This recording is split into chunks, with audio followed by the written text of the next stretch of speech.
¿Qué te dice Jesús hoy en el Evangelio? El Evangelio de hoy está tomado de San Marcos capítulo 3, versículos del 31 al 35. Hoy vemos el pasaje cuando Jesús está predicando al pueblo y le dicen que su madre y sus hermanos desean hablar con él. Entonces Jesús contesta: quien cumple la voluntad de Dios es mi hermano y mi hermana y mi madre. Este pasaje va inmediatamente después del que meditamos ayer, cuando los escribas y fariseos llamaron a Jesús endemoniado. Por eso hoy el Señor permite que acontezca este hecho de ser solicitado por su madre y sus hermanos para enseñar a los obstinados fariseos que los hijos del reino son aquellos que oyen la palabra de Dios con un corazón dócil y abierto y se esfuerzan en cumplir su voluntad. Podemos suponer que el objeto de interrumpir al Señor tenía que ser algo importante. Quizá les movía a su madre y a sus parientes la congoja que podrían sentir al ver el odio de los enemigos de Jesús y el peligro que corría su vida. El caso es que el Señor da una respuesta aparentemente desabrida para quienes le buscan. Sin embargo, no es que Jesús desprecie a su madre y a sus parientes, sino que nos quiere dejar a nosotros una lección.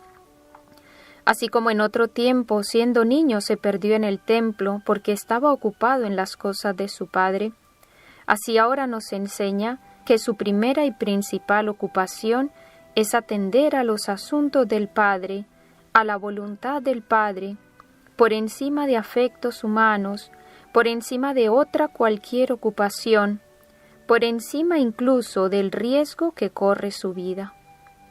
Por eso todo seguidor de Cristo, y mucho más los que aspiramos a crecer en perfección y santidad, debemos buscar y poner por encima de todo otro interés, por encima de los afectos humanos, por encima de los asuntos propios, de la propia salud, comodidad, porvenir, vida, por encima de todo, a Dios.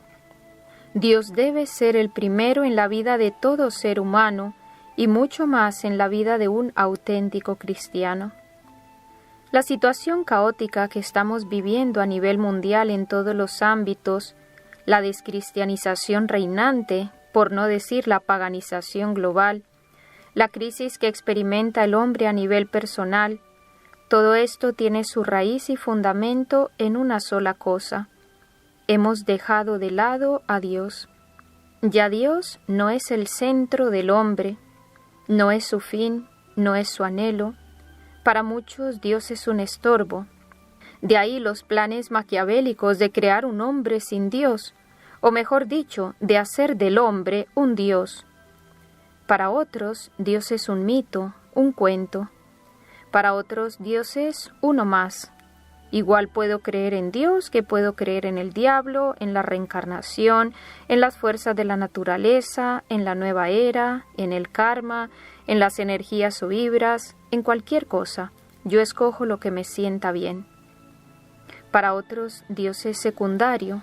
Creo en Él, le tengo cierto amor, le sirvo algo, pero cuando se trata de escoger, Él ocupa el segundo lugar. No digo que no sea importante para mí, pero mi amor a Él aún no me lleva a estar dispuesto a ponerlo en primer lugar y por encima de todo en mi vida, como le sucedió a Abraham cuando Dios le pidió a su hijo Isaac, como le sucedió a María cuando Dios le pidió a su hijo Jesús, como le ha sucedido a tantos santos que han preferido perderlo todo con tal de ganar a Cristo. La pregunta que hoy cada uno de nosotros podríamos plantearnos en el fondo de nuestro corazón es la siguiente: ¿qué lugar ocupa Dios en mi vida? ¿Estoy dispuesto a darlo todo por Él? ¿O todavía hay en mi vida cosas o personas que están por encima de Él? Ciertamente, hermanos, que a nuestra naturaleza esto le es muy costoso. Digámoslo más claro, es imposible. ¿Quién de nosotros estaría dispuesto a sacrificar a su hijo como Abraham si Dios se lo pidiese? Por lo menos debemos tener esa disposición y la gracia de Dios hará el resto. Pero para poder llegar a eso, hay que ir sacrificando muchos pequeños Isaacs que aún tenemos y que nos van ocupando el puesto que le corresponde a Dios. Apegos innecesarios a cosas, comodidades, caprichos, amistades que me absorben demasiado y en cierta manera me esclavizan, la propia voluntad que no quiere doblegarse, el propio juicio que prefiere lo que piensa y no acoge lo que los demás le hacen ver, etc. Ese es el trabajo que nos toca a nosotros. Y si Dios ve nuestra buena voluntad, entonces nos dará eso que para nosotros es imposible. En la medida en que tú vayas vaciando tu corazón por amor a Dios, Él va a ir tomando posesión de ti, te va a ir llenando, pero primero tienes que pasar por el desgarrón de hacer el vacío. Ya pronto entraremos en el tiempo de Cuaresma. Sería muy buen propósito ver cuáles son esos Isaacs que Dios me pide y que le impiden ocupar el primer puesto en mi corazón. Y de los que tengo, escoger uno.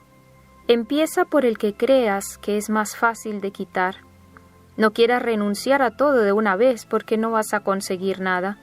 Escoge uno y trabaja en ese, sin prisa, sin desanimarte, pero con perseverancia. Por ejemplo, quitar algún gustillo innecesario en la comida, vencer tu genio en algo, mortificarte en alguna cosa que te cueste como levantarte temprano, renunciar a un programa de televisión. Si ves que estás muy esclavizado al celular o a las redes sociales, comienza a cortar ahí. Pídele al Espíritu Santo que te dé luz para saber en qué debes trabajar. Y no importa que te tardes mucho, no importa que veas que no avanzas nada y que retrocedes, tú pon tu esfuerzo, tu buena voluntad, demuéstrale a Dios que quieres que Él ocupe el primer lugar en tu vida. Díselo con frecuencia y verás cómo Él vendrá un día que tú menos esperas y te dará lo que para ti es imposible.